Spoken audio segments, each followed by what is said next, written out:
शायद इस स्थान पर सार्वजनिक सभा को संबोधित करने के लिए मैं दूसरी बार आया हूं।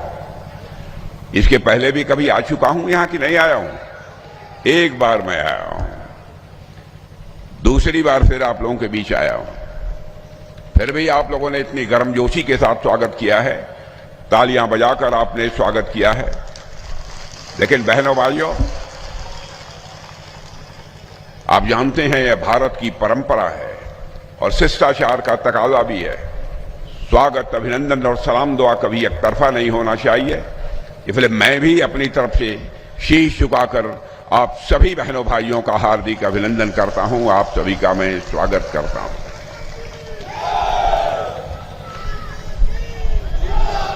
जब आपके प्रत्याशी रणविजय सिंह भाषण दे रहे थे तो मैं नीचे से लेकर ऊपर तक रणविजय सिंह की तरफ देख रहा था और उनकी बातों को बहुत ही गौरपूर्वक मैं सुन रहा था।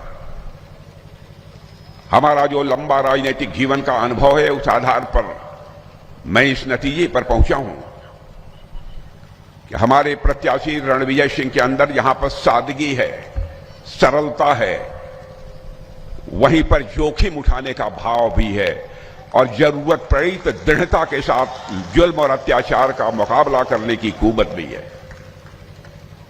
और उनकी एक बात मुझे बहुत अच्छी लगी है। उन्होंने कहा कि मेरे ऊपर जिस दिन कोई भ्रष्टाचार का आरोप लग जाएगा, मैं राजनीति से संन्यास ले लूंगा।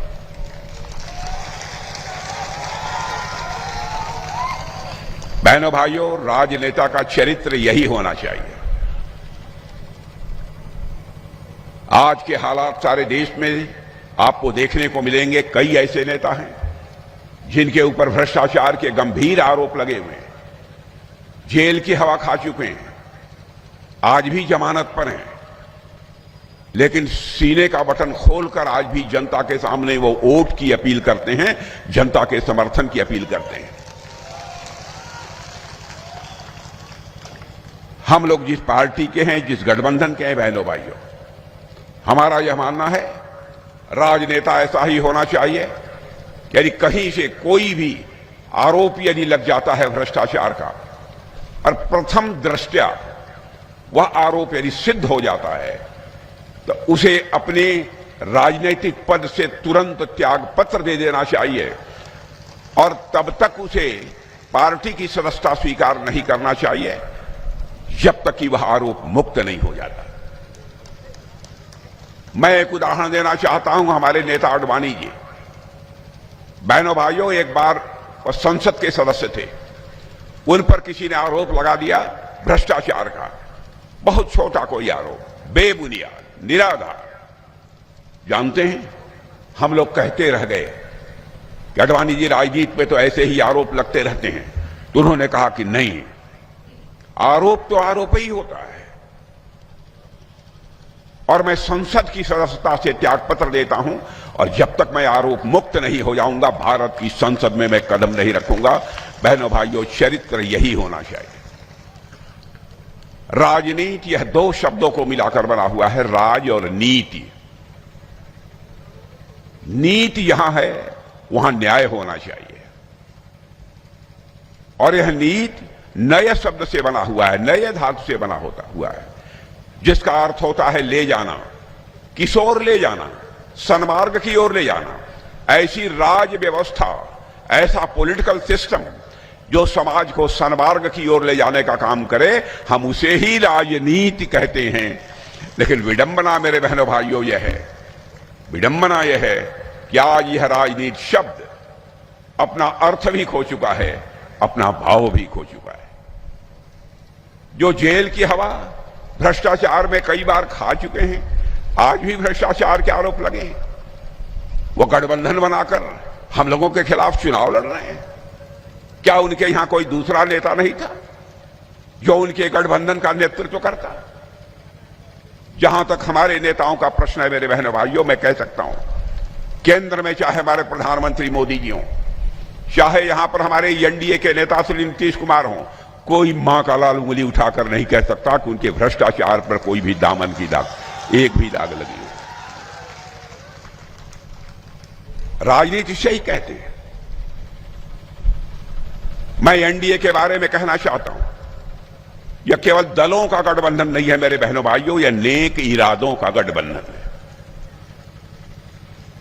और जो हम लोगों ने घोषणा पत्र जारी किया है उसके बारे में भी मैं कहना चाहूंगा कि बहनों भाइयों, यह वादे नहीं है, वादे नहीं है। घोषणा पत्र में जो कुछ भी हम लोगों ने कहा है वो हमारी भीष्म प्रतिज्ञा है, वो हमारी अटल प्रतिज्ञा है। एक भी ऐसा वादा नहीं रहेगा जो कि पूरा न होने पाए।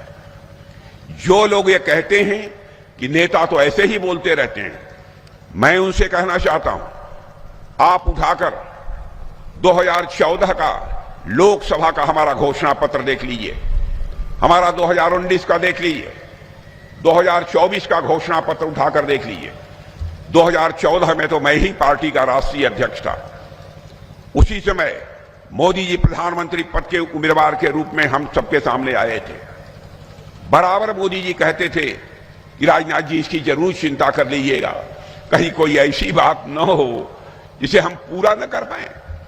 मैंने कहा कि मोदी जी चिंता मत करिए, मैं स्वयं इन सब चीजों में पूरी सावधानी बरतता हूं। हमारे घोषणा पत्रों को उठाकर देख लीजिए, जो हमने कहा था उसको हम लोगों ने पूरा किया है कि नहीं किया है। मैं आपको याद दिलाना चाहता हूं, आपको मैं आश्वस्त करना चाहता हूं मेरे बहने भाइयों, हम गलत करेंगे नहीं। यदि गलत हो रहा होगा तो हम चुप बैठेंगे भी नहीं।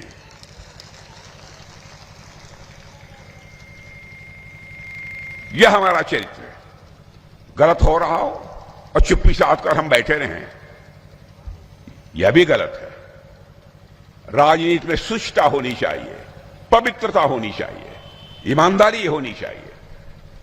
कृति और कथन, कहने और करने में कोई अंतर नहीं होना चाहिए। और इस आजाद भारत के इतिहास में नेताओं के कहने और करने में अंतर होने के कारण ही भारत की राजनीति और भारत के नेताओं पर से जनता का विश्वास धीरे धीरे समाप्त होता चला गया और भारत की राजनीति में विश्वास का संकट पैदा हो गया। और जब किसी को गाली देनी होती है, झूठा और फरेब साबित करना होता है, तो लोग कहते हैं बहुत झूठ बोलता है, नेता हो गया है। बहनों भाइयों, यह दाग मिटना चाहिए। मैं तो सारे राजनीतिक दलों से कहना चाहता हूं, इसे चुनौती के रूप में आप स्वीकार करिए। चाहे कोई किसी भी दल का हो, हमारे दल का हो अथवा किसी भी दल का कोई क्यों न हो, जो कहो व करो, कहने और करने में अंतर होता है तो विश्वास का संकट पैदा होता है। और मैं समझता हूं किसी भी इंसान के लिए विश्वास का संकट यह सबसे बड़ी चुनौती होती है मेरे बहनों भाइयों। अब चुनाव आ गया है, आपको यह फैसला करना है कि आने वाले वर्षों में बिहार को विकसित बिहार बनाना है या फिर से जंगल राज की ओर ले जाना है। यह फैसला यदि करना है तो आपको ही करना है मेरे बहनों भाई। और मैं कहना चाहता हूं, भारत तो विकसित भारत बनने जा रहा है। मैं इसके उदाहरण भी आप सबके सामने रखूंगा,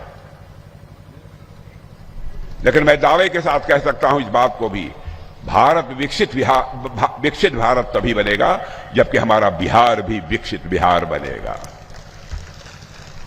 मैं नहीं कहता हूं बिहार में हमारी एनडीए की सरकार ने आने के बाद सारा करिश्मा कर डाला है, लेकिन इतनी बात मैं जरूर कह सकता हूं कि आरजेडी की हुकूमत थी, लालू जी मुख्यमंत्री हुआ करते थे, लालटेन का युग था। उस युग से हमारे एनडीए की सरकार ने बिहार को बाहर निकालने में कामयाबी हासिल की है, यह बात तो मैं कह ही सकता हूं। आज बिहार 15-20 वर्षों में पहले की अपेक्षा, जिन लोगों ने 15-20 वर्षों के पहले बिहार को देखा होगा और आज जो बिहार को देख रहे हैं, उनको एक परिवर्तन स्वाभाविक रूप से देखने को मिलता होगा। मैं बताऊं, मैं 2-3 साल के बाद मैं पटना, आज के 2 महीने 2.5 महीने पहले सारे प्रदेश के कार्यकर्ताओं का सम्मेलन था, उसको संबोधित करने के लिए मैं आया हुआ था। जब मैं पटना में चल रहा था, अब फ्लाईओवर्स बने हुए थे, अरे मैंने कहा ये तो पटना बदल गया भाई। आज मैं बिहार में जहां जहां जाता हूं, हमारे रिश्ते नाते संबंध सब बिहार में,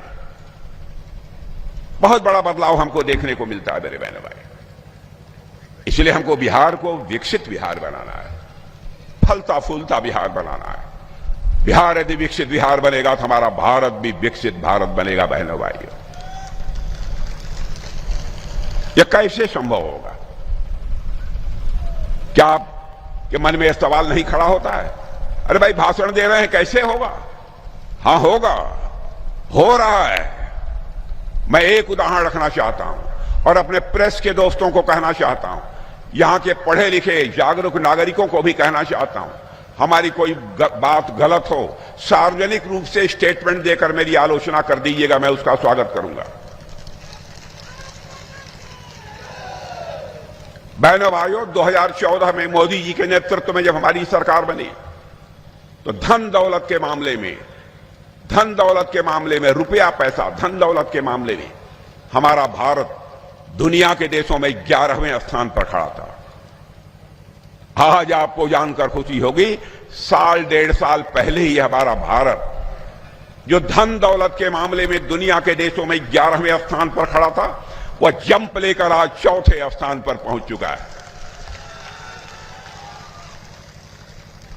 और सुन लीजिए मेरी बात, मैं नहीं कह रहा हूं, बल्कि दुनिया की मानी जानी वित्तीय संस्थाएं, मैं एक संस्था का नाम बतला देता हूं, मॉर्गन स्टैनले। पढ़े लिखे लोग जाकर अपने वेबसाइट पर देख लें। मॉर्गन स्टैनले ने कहा है, जो दुनिया के हर देश की आर्थिक स्थिति का, धन दौलत का बराबर आकलन करता रहता है और वह देश कैसा काम कर रहा है इसका भी आकलन करता रहता है। उस मॉर्गन स्टैनले जैसी फाइनेंशियल फर्म ने कहा है कि भारत ऐसे ही आगे बढ़ता रहा, अब वह दिन दूर नहीं है, साल डेढ़ साल के अंदर धन दौलत के मामले में यह भारत दुनिया के देशों में तीसरे स्थान पर आकर खड़ा हो जाएगा। पहला स्थान अमेरिका का होगा, दूसरा स्थान चीन का होगा, तीसरा स्थान किसी का होगा बहनों भाइयों तो भारत का होगा।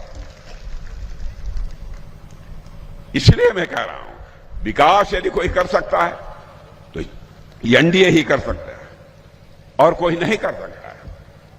आरजेडी का जहां तक प्रश्न है, कांग्रेस का जहां तक प्रश्न है, उल जुलूल बातें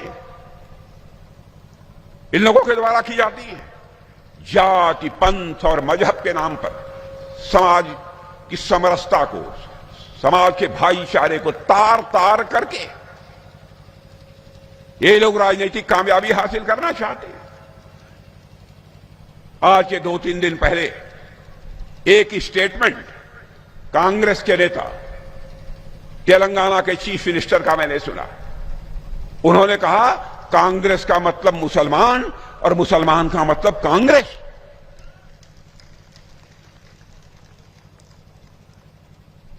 बहन भाइयों, हिंदू हो, मुसलमान हो, ईसाई हो, कोई भी हो, जो भी भारत में रहता है सभी भारत के नागरिक हैं, सभी एक दूसरे के भाई भाई हैं। मैंने अपने राजनीतिक जीवन में कभी भेदभाव नहीं किया, लेकिन यहां कांग्रेस का मतलब मुसलमान और मुसलमान का मतलब कांग्रेस। राजनीति को किस हद तक नीचे ले जाना चाहते हैं। तेलंगाना के मुख्यमंत्री को शायद इस बात की जानकारी नहीं है। भारत अकेला दुनिया का एक ऐसा देश है जहां के रहने वाले ऋषियों और मनीषियों ने भारत की सीमा में रहने वाले लोगों को ही अपने परिवार का सदस्य नहीं माना है, बल्कि पूरे विश्व की धरा पर रहने वाले लोगों को अपने परिवार का सदस्य मानते हुए वसुधैव कुटुंबकम का संदेश सारे विश्व को दुनिया के किसी देश की धरती से गया है तो हमारे और आपके देश की धरती या भारत से गया है मेरे बहनों भाई। पूरा विश्व ही हमारा परिवार है। वह भारतीय जनता पार्टी, वह एनडीए कैसे जाति, पंथ और मजहब के आधार पर एक दूसरे से भेदभाव कर सकती है? अरे हम तो इतने दयालु हैं कि हमारी घर की माताएं बहनें यदि घर की रसोई में आटा गूंथती रहती है रोटी बनाने के लिए, बगल से यदि चींटी भी गुजर जाती है, चींटी को पैर से दबाकर मारती नहीं है, बल्कि थाली का आटा निकालकर उस चींटी के भी दीर्घजीवी होने की कामना करते हुए उसके सामने डाल देती है। सब तो सब छोड़ो, भारत कैसा भारत है जिस काले सर्प के काट लेने के बाद मरने की पक्की गारंटी होती है, उस काले सर्प को भी नाग पंचमी के दिन दूध पिलाकर, शुद्ध दूध पिलाकर दीर्घजीवी होने की कामना यदि कोई करता है तो भारत करता है। बहने भाई, हम भारतवासी जाति, पंथ और मजहब के आधार पर भेदभाव नहीं करते। मैं मुस्लिम भाइयों से भी कहता हूं, आपको भड़काया जाता है, गंभीरतापूर्वक विचार करिए। और मैं ये बोल रहा हूं, मेरी बात का भी गलत सलत नहीं बोलता हूं, इसको जांच पर रख लीजिएगा, तौल लीजिएगा, और एक भी घटना मेरे जीवन की आप बतला लीजिए जहां पर कि किसी भी प्रकार का कोई भेदभाव हुआ। ये लोग करना क्या चाहते हैं मेरे बहनों भाई? जहां तक बिहार के विकास का प्रश्न है, मैं कहना चाहता हूं आप सबसे, यकीन रखिएगा, घोषणा पत्र में जो जो कहा है सब पूरा करेंगे, सब पूरा करेंगे। और मैं देश का रक्षा मंत्री हूं, मुझे जानकर खुशी हुई कि यहां के घोषणा पत्र में यह कहा गया है बिहार में डिफेंस कॉरिडोर बनेगा, डिफेंस कॉरिडोर। डिफेंस कॉरिडोर का मतलब यह होता है बिहार की धरती पर ही तोप बनेंगे, बम बनेंगे, गोले बनेंगे, राइफल बनेगी, मिसाइल बनेंगे। आप ये कहेंगे कि क्या और कहीं पर है? मैं कहूंगा है। हमारे उत्तर प्रदेश में जाकर देख लीजिए, आपने देखा होगा महीने भर पहले उत्तर प्रदेश के लखनऊ में मैंने एक मिसाइल के कारखाने का उद्घाटन किया है। बहनों भाइयों, मिसाइल बनकर तैयार हो गई थी, उसको विदा किया है मैंने। दूसरे देश के लोग हमारी मिसाइल मांग रहे हैं। हम चाहते हैं हथियार, बम, तोप, गोले, मिसाइल हमें दुनिया के दूसरे देशों से लेने की जरूरत न पड़े, बल्कि वह भारत में ही बने और भारतवासियों के हाथों से बने। और मैं अब तो हम लोग यह चाहते हैं यह सब सारी चीजें बने तो बिहार की धरती पर भी बने और हमारे बिहारी नौजवानों के हाथों से बने। अब हमारे तेजस्वी जी कहते हैं कि हर घर में सरकारी नौकरी दे देंगे। पता नहीं गणित पढ़ा है कि नहीं पढ़ा है, मैं नहीं जानता हूं।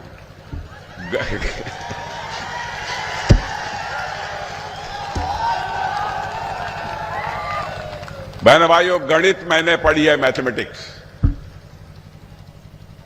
क्या बतलाऊं? कभी मिलेंगे तो मैं कहूंगा आप पढ़ लो थोड़ा।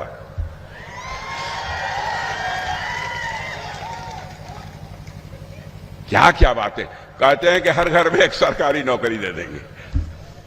बहनों भाइयों, वह कर देंगे लेकिन हम नहीं कर सकते। हम झूठ नहीं बोलेंगे। बिहार का बजट ही 3 लाख, 3.25 लाख करोड़ का है, और हर घर में एक नौकरी, सरकारी नौकरी यदि दे देंगे तो लगभग 12-13 लाख करोड़ रुपए खर्च होंगे। कहां से लाएंगे? अरे झूठ की भी कोई हद होती है, झूठ की भी कोई सीमा होती है। लेकिन उन्होंने मान लिया बिहार की जनता अनपढ़ है, बिहार की जनता के अंदर जो जागरूकता होनी चाहिए वो नहीं है। जो मनाए सो बोल दीजिए, ये नहीं चलेगा पहले भाई।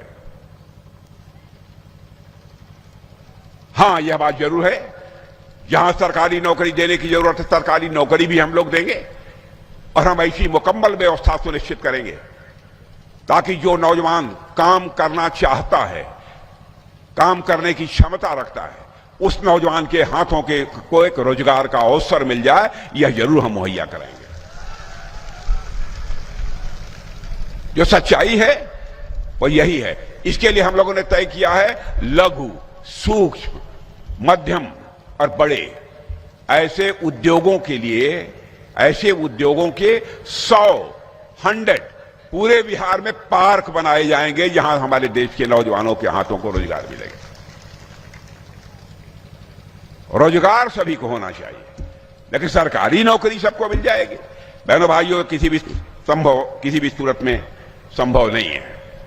अरे जहां जाएंगे बाहर सीना ठोंक कर कहेंगे, आइए ना हमारा एनडीए के बिहार में, आइए ना हमारा एनडीए के बिहार में, हमारा विकसित बिहार में। ये लोग जाते हैं तो क्या कहते हैं आरजेडी कांग्रेस के लोग, आइए ना हमारा बिहार में, कट्टा मार देंगे कपार में। यह हालत है इन लोगों की।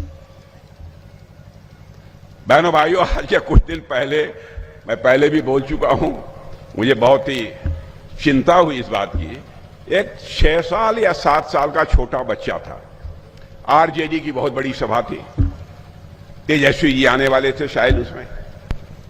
तो उस बच्चे को खड़ा कराकर उसके सिर पर पगड़ी वगड़ी बांधकर उससे भाषण कराया जा रहा था, भाषण कर रहा था, उसको रटाया गया होगा। उस बच्चे बेचारे का क्या दोष है? वह कह रहा था पहले हम लोग बहुत पिछड़े हुए थे, बहुत पिछड़े हुए थे, हम लोगों को लोग अनपढ़ कहते थे, अनपढ़ कहते थे, हम लोग डंडा लेकर चलते थे। लेकिन अब वह कहता है जिस दिन तेजस्वी भैया बन जाएंगे मुख्यमंत्री तो अब डंडा लेकर नहीं चलेंगे, हम लोग कट्टा लेकर चलेंगे। धन्य हो प्रभु। बचा लीजिए बिहार को मेरे बहनों भाइयों, इनके हाथों में नहीं जाना चाहिए। बराबर जाति धर्म की यह सब राजनीति करके इन लोगों ने बराबर देश को बहुत बड़ी क्षति पहुंचाई है। हम लोगों का जहां तक सवाल है, हम लोग चाहते हैं हर वर्ग का सशक्तिकरण हो, पर्यटन का भी विकास करेंगे। दुनिया के देशों से लोग बिहार में भ्रमण करने के लिए आएंगे, घूमने के लिए आएंगे, यहां के तीर्थ स्थानों का दर्शन करने के लिए आएंगे। सीता मैया का भव्य मंदिर कैसा बन रहा है, स्वयं भी जाकर आप लोग देख सकते हैं। किसान सम्मान निधि में पहले हम लोग 6,000 रुपया देते थे, बन जाने दीजिए सरकार, 3,000 और देंगे, 9,000 रुपया प्रधानमंत्री किसान सम्मान निधि में देंगे। मछली उछली खाते हैं कि नहीं आप लोग? मछली खा ले? सचमुच मछली खा ले तो मछली पालकों को पहले 4,500 मिलता था, लेकिन हम लोगों ने तय किया है कि मछली पालकों को हम 9,000 रुपया बढ़ा कर देते हैं। प्रमुख फसलों को की खरीद हम एमएसपी पर करेंगे, न्यूनतम समर्थन मूल्य जो है उस पर जो हम फसलों की खरीद करेंगे। मैंने कई ऐसे प्रभावी कदम उठाएंगे। गरीबों के लिए केजी से लेकर पीजी तक की शिक्षा मुफ्त में दी जाएगी, केजी से लेकर पीजी तक गरीब लोगों को। यह मत मान लीजिएगा सबको, भाई जो पढ़ा सकते हैं वो पढ़ाएं। बहनों भाइयों, जमाना चला गया, जब तक रहेगा समोसे में आलू तब तक रहेगा बिहार में लालू। अब वो पुराना समोसा खत्म, अब समोसा केवल आलू से टेस्टी स्वादिष्ट नहीं बनता है, काजू भी चाहिए, किशमिश भी चाहिए, मटर भी चाहिए, मसाले भी चाहिए, अब तब स्वादिष्ट समोसा बनेगा। वो स्वादिष्ट समोसा कोई बना सकता है तो एनडीए ही बना सकती है मेरे बहनों भाई।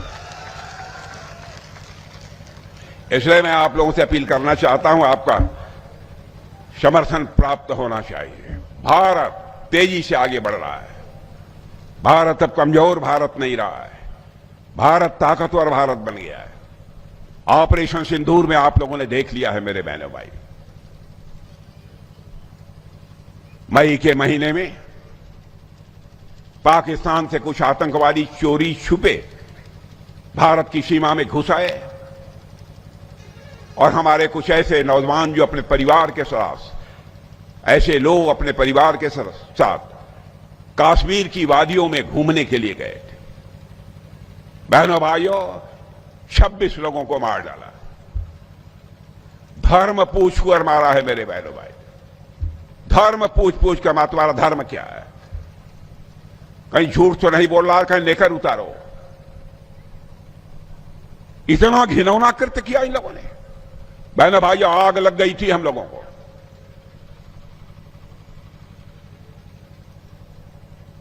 दूसरे दिन ही मैंने तीनों सेनाध्यक्षों की बैठक बुलाई और चीफ ऑफ डिफेंस स्टाफ, राष्ट्रीय सुरक्षा सलाहकार। मैंने अपने सेनाध्यक्षों से पूछा, इन आतंकवादियों के खिलाफ हमको ऑपरेशन करना है, आप लोग तैयार हैं? बहनों भाइयों, आपको जानकर खुशी होगी, हमारे तीनों सेनाध्यक्षों ने कहा कि हम जब भी आदेश होगा हम इन आतंकवादियों के खिलाफ ऑपरेशन करने को तैयार हैं।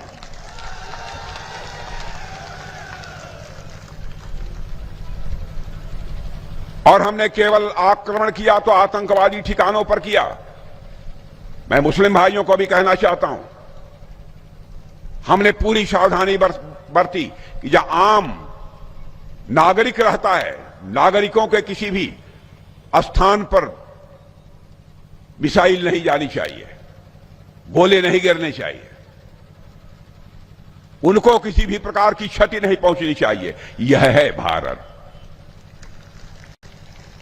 केवल आतंकवादी ठिकानों को टारगेट किया हम लोगों ने, सटीक टारगेट किया। बड़ी संख्या में लोग मारे गए, बहनों, बड़ी संख्या में लोग मारे गए। घिनौना काम किया था, धर्म पूछकर मारा। लेकिन हम लोगों ने धर्म पूछकर नहीं मारा, हमने उनका कर्म देखकर मारा। मेरे बहनों भाइयों, कर्म देखकर मारा।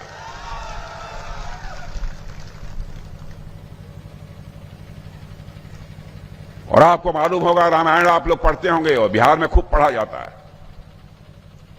एक बार जब अशोक वाटिका में सीता जी थी और हनुमान जी जब तोड़फाड़ करते हुए कई लोगों को मारते पीटते जब सीता जी के पास अशोक वाटिका में जब हनुमान जी पहुंचे, तो मां सीता अशोक वाटिका में होने के बावजूद, रावण की कस्टडी में होने के बावजूद, उन्होंने पूछा, है हनुमान, तुमने इतने लोगों को मारा क्यों? क्यों इतनी तोड़फोड़ की? तो जानते हैं हनुमान जी ने क्या कहा था?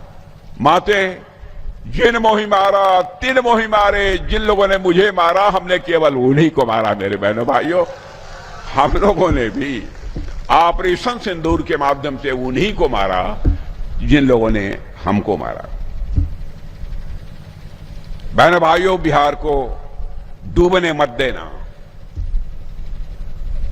आरजेडी के नेता चाहते हैं कि उनका बेटा मुख्यमंत्री बन जाए और कांग्रेस की नेता चाहती है कि उनका बेटा प्रधानमंत्री बन जाए, और हम चाहते हैं कि हमारा ईमानदार नेता नीतीश कुमार मुख्यमंत्री बन जाए। फैसला आप सबके हाथों में। आगे भी सभाएं हैं, फिर कभी मिलेंगे तो गपशप होगी, लेकिन हमारे रणविजय सिंह को इस रण में जिता दीजिए।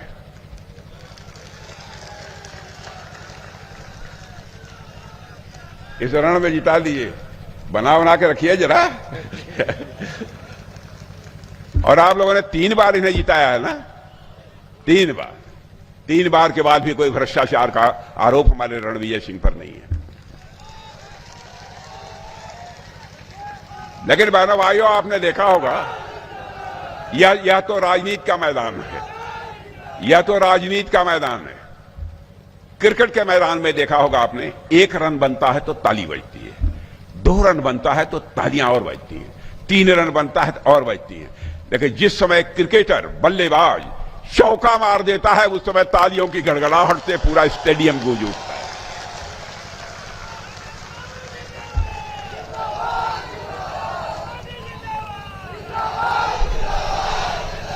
तो इस बार हमारे रणविजय सिंह के लिए आप चौका मार दीजिए।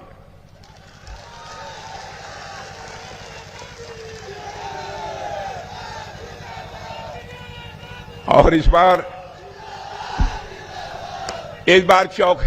चौका मार दीजिए, चौका मार दीजिए। यदि इनका काम धाम ठीक रहेगा, तभी से मैं कह जा रहा हूं, ईमानदारी से ऐसे ही यह काम करते रहे तो जरूरत पड़ी तो इनसे छक्का भी मरवा दीजिएगा। मेरे बहनों भाइयों, बहुत बहुत धन्यवाद आप लोगों को। एक बार बोलिए भारत माता की, भारत माता की। If you like this video, then like, share and subscribe to Mirror Now.